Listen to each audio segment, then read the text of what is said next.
Gelombang tsunami yang terbentuk di lautan terbuka bergerak dengan kecepatan tinggi, tetapi hampir tidak terlihat. Sekarang, gelombang tersebut mendekati pantai atau kedalaman air berkurang. Anehnya, gelombang yang awalnya tampak tidak berbahaya, tiba-tiba memperoleh amplitudo yang sangat besar. Tsunami yang dahsyat. Mari menyelami dasar laut untuk memahami fisika aneh ini. Di sini, satu lempeng tektonik meluncur di bawah lempeng lainnya. Perhatikan tonjolan pada lapisan atas. Berapa lama gerakan ini akan berlangsung? Potongan kayu yang tersangkut ini menunjukkan apa yang terjadi. Mari kita terus kencangkan. Tetapi setelah beberapa saat, boom!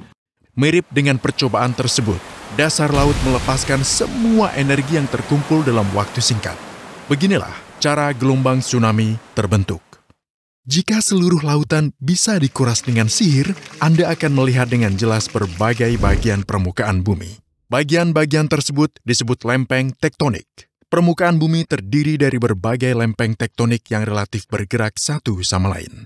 Tepatnya 7 lempeng tektonik utama. Lava cair di inti bumi bersirkulasi terus-menerus karena perpindahan panas konvektif. Lempeng tektonik mengapung di inti cair seperti es mengapung di atas air. Lempeng tektonik terus bergerak karena gerakan terus-menerus lava. Misalnya, dalam animasi ini, 2 lempeng tektonik saling menjauh dan terbentuklah lembah retakan tektonik atau lembah rift. Lembah retakan Afrika Timur adalah contoh yang bagus dari jenis gerakan ini. Sekarang lihat gerakan lempeng tektonik ini. Di sini, lempeng-lempeng tersebut saling bertemu. Interaksi semacam ini bisa mengakibatkan terbentuknya gunung, palung, dan terkadang gunung berapi yang aktif. Contoh terbaik dari gerakan konvergensi semacam ini adalah Cascade Range, Amerika Serikat Barat Laut. Pergerakan lempeng tektonik sangat lambat, hanya beberapa inci per tahun. Sekarang pengamatan menarik. Tandai titik-titik di semua area rawan gempa bumi di dunia. Anda akan sadar bahwa semuanya terletak di wilayah pertemuan 2 lempeng tektonik. Ya, gerakan relatif antara 2 lempeng tektonik dan pelepasan energi terkait mengakibatkan gempa bumi. Gempa bumi yang terjadi di dasar laut bisa menyebabkan tsunami. Pergerakan lempeng tektonik yang menyebabkan tsunami sangat menarik. Pergerakan ini disebut pergerakan zona subduksi. Kita sudah melihat jenis pergerakan konvergen ini, tetapi kali ini terjadi di bawah air. Dalam pergerakan ini, energi regangan terakumulasi di lempeng tektonik atas dari waktu ke waktu. Terlihat kerak benua menonjol ke atas dan lempeng samudra tenggelam di bawahnya. Hal ini terjadi karena lempeng samudra jauh lebih padat daripada kerak benua. Anda mungkin melihat satu fitur menarik kerak benua. Kerak benua menekuk ke dalam, yang mengakibatkan terbentuknya palung besar di sepanjang batas lempeng tektonik. Lihatlah palung indah yang terbentuk di dasar laut Samudra Pasifik.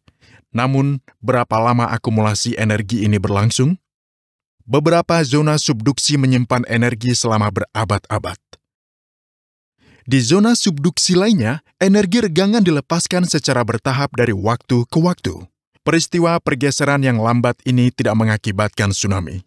Namun, di beberapa wilayah, seperti palung Jepang dan palung Chili Peru, energi dilepaskan dalam sepersekian detik. Gempa bumi seperti itu pasti mengakibatkan gelombang tsunami. Gelombang yang dihasilkan akan memiliki kecepatan lebih dari 200 km per jam, tetapi hampir tidak terlihat karena amplitudonya yang rendah. Gelombang tsunami biasanya memiliki amplitudo kurang dari 0,5 meter, tetapi panjang gelombangnya mencapai ratusan kilometer. Namun, ketika gelombang mendekati garis pantai, ceritanya berubah. Apa dampak dari berkurangnya kedalaman air terhadap gelombang?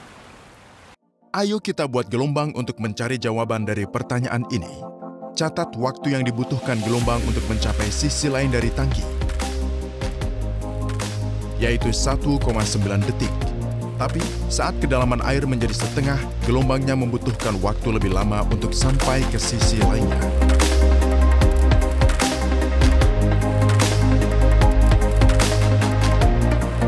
Mari kita bandingkan keduanya. Ini berarti ketika ketika kedalaman air berkurang, kecepatan gelombang juga menurun.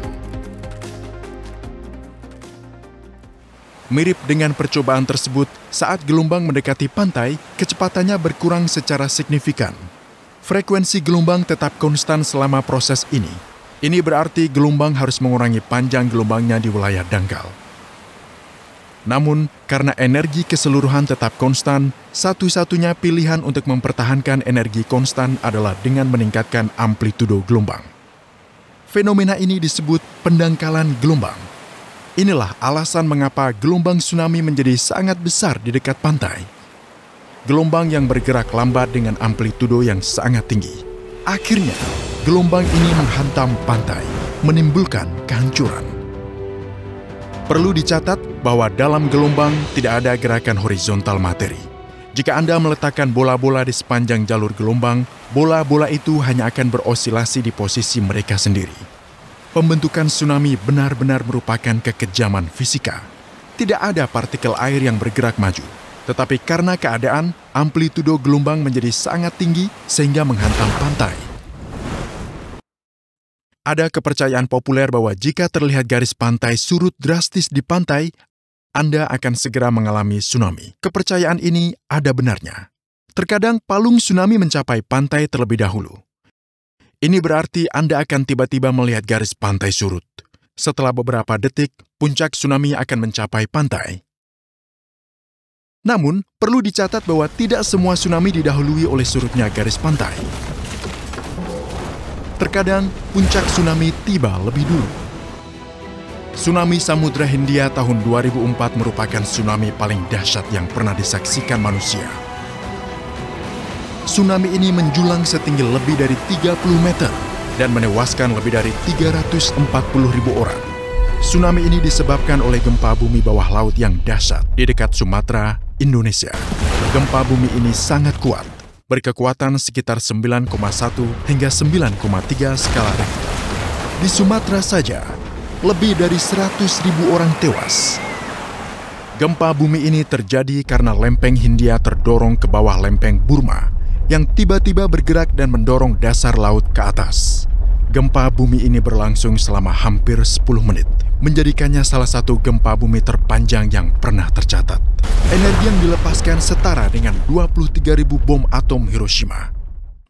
Pergerakan tiba-tiba ini memindahkan sejumlah besar air, menciptakan gelombang besar yang menyebar di lautan. Gelombang setinggi 30 meter di beberapa tempat. Gelombang setinggi 30 meter di beberapa tempat. Gelombang ini bergerak sangat cepat, melaju hingga 800 km per jam. Daerah pesisir yang dekat dengan epicentrum seperti Indonesia terkena dampaknya dalam hitungan menit, sedangkan tempat yang lebih jauh seperti India dan Afrika terkena dampaknya beberapa jam kemudian. Animasi perbandingan ukuran semua tsunami besar yang pernah disaksikan umat manusia ditampilkan di sini.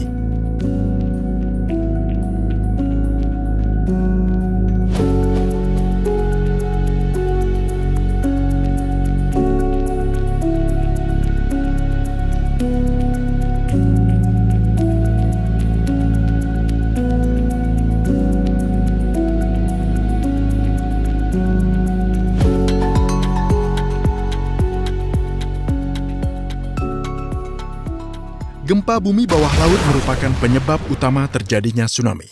Akan tetapi, perlu dicatat bahwa ada 3 penyebab lain yang dapat memicu terjadinya tsunami.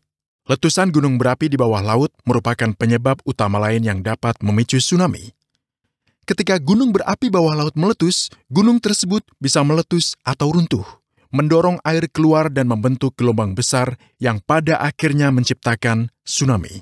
Terkadang, tanah longsor di bawah laut atau di dekat pantai juga dapat menyebabkan tsunami. Jika sejumlah batu besar, lumpur, atau es tiba-tiba jatuh ke laut, maka air akan terdorong dan menciptakan gelombang. Gelombang ini bisa berbahaya jika mencapai daratan. Meskipun sangat jarang, ketika ada massa besar yang jatuh ke laut juga bisa menyebabkan tsunami. Misalnya, meteorit.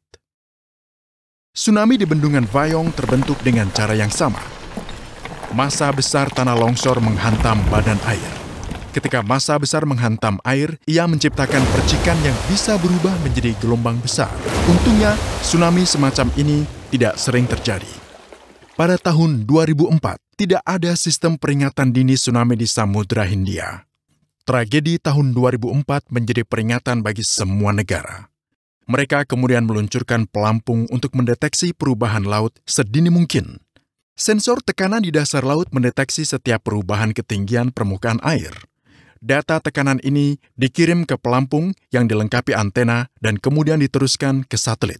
Ingat, pada tsunami 2004, gelombang tsunami membutuhkan waktu sekitar 20 menit untuk mencapai Sumatera, 1-2 jam untuk mencapai Thailand, dan 2-3 jam untuk mencapai Sri Lanka dan India. Jika pelampung DART dapat mengirimkan informasi lebih cepat daripada kecepatan gelombang tsunami, pihak berwenang akan bisa mengevakuasi orang-orang di daerah rawan tsunami. Pertanyaan besarnya adalah, apakah tsunami bisa dicegah? Jepang berpendapat demikian. Setelah gempa bumi dan tsunami dahsyat tahun 2011, Jepang memutuskan untuk membangun tanggul laut sepanjang 400 km dengan tinggi maksimum 15 meter untuk mengurangi dampak tsunami. Sebelum tahun 2011, tinggi tanggul ini bervariasi antara 5-10 meter dan tsunami yang tingginya mencapai 15 meter dengan mudah menerjangnya. Tsunami tahun 2011 juga menghancurkan banyak tanggul laut di sepanjang pantai timur laut Jepang, termasuk tanggul laut ganda yang terkenal di distrik Taro. Perlu dicatat bahwa sistem peringatan dini tsunami Jepang awalnya memperkirakan gelombang setinggi 3 meter, dan orang-orang berasumsi bahwa gelombang itu tidak akan melewati tanggul laut. Hal ini menimbulkan pertanyaan yang valid. Jika negara berteknologi maju seperti Jepang saja bisa salah menilai peringatan tsunami, bagaimana dengan sistem peringatan dini di belahan dunia lainnya? Jika Anda merasa video ini bermanfaat, mohon beritahu kami dengan memberikan like dan komentar. Anda juga dapat membagikannya dan jangan lupa berlangganan saluran kami. Kami sarankan Anda mengunjungi situs web kami jaiscompany.com untuk mengetahui proyek-proyek kami yang akan datang.